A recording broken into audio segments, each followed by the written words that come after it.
এই নদীটা, এই নদীর পাড়ে এসে কিন্তু বসে থাকতাম। অনেক স্মৃতি, অনেক কাহিনী, অনেক কিছু। আসসালামু আলাইকুম সবাইকে, আশা করছি সবাই ভালো এবং সুস্থ আছেন। আমিও ভালো এবং সুস্থ আছি। আজকে আমি চলে আসছি, আমাদের একটা নদী আছে আমাদের বাড়ির পাশে, সেই নদীর পাড়ে। নদীর পাশে এসে বসলাম এবং কিছু কথা ভাবছি যে আসলে আমাদের মন যখন খারাপ হয়ে যায় তখন এসব নদী, তারপর সাগর, তারপরে পাহাড়, এগুলোতে গেলে মন ভালো হয়ে যায়। এটার কারণটা কি? এটার একটাই কারণ, আপনি যখন প্রকৃতির সান্নিধ্যে যাবেন তখন আপনার টেনশন দূর হয়ে যাবে। দুনিয়ার মধ্যে যে আপনি পেরেশানে আছেন, টেনশনে আছেন, এই জিনিসগুলো দূর করার জন্য আপনাকে অবশ্যই প্রকৃতির সান্নিধ্যে যেতে হবে।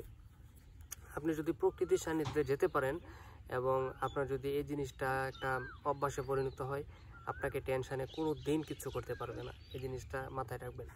আরেকটা কথা হচ্ছে, আপনারা যদি বেশি আপসেট হয়ে থাকেন, বেশি হতাশাগ্রস্ত হয়ে থাকেন, চলে যাবেন কক্সবাজারে, তারপরে চলে যাবেন হচ্ছে বান্দরবানে। টাকা পয়সা, দেখা গেছে টাকা পয়সা জমাবেন, ঠিক আছে, কিন্তু এমনভাবে জমাবেন না যে আপনার ঘোরাফেরা বা হতাশাগ্রস্ত হয়ে যান আপনি। এরকমভাবে করার দরকার নাই।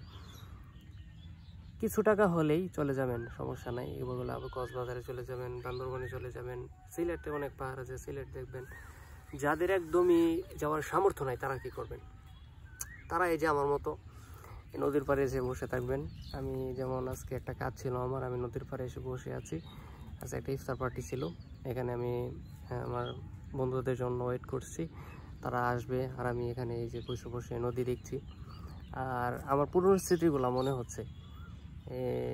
এই নদীর পাড়ে হচ্ছে হাই স্কুল, আমি হাই স্কুলে পড়াশোনা করেছি। এই হাই স্কুলেই কিন্তু যখন ছুটি দিত তখন এসে বসে থাকতাম। মানে শৈশবটা আমার এখানেই কেটেছে।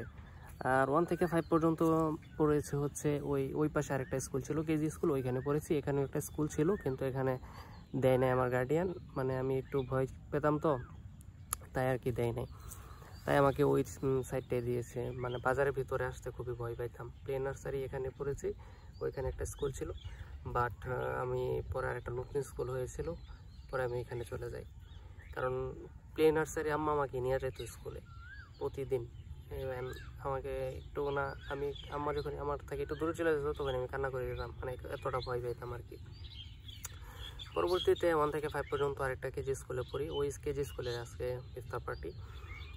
তারপরে চলে আসি হাই স্কুলে।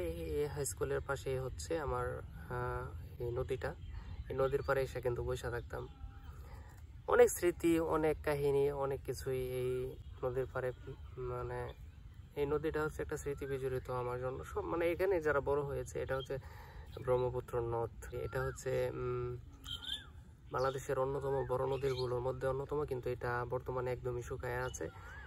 বন্যার সময় কিছু পানি হয়। তো ভিডিওটি এ পর্যন্তই থাকলো। সবাই ভালো থাকবেন, সুস্থ থাকবেন এবং আমাকে সাপোর্ট করে যাবেন। অবশ্যই সাপোর্ট করে যাবেন। আপনাদের সাপোর্ট ছাড়া সম্ভব না এগিয়ে যাওয়া। যদি সাথে থাকে আপনাদের সাপোর্ট, ভালোবাসা, লক্ষ্য বহুদূর, এটা আমি প্রায়ই বলে থাকি। আল্লাহ হাফিজ, সবাই ভালো থাকবেন।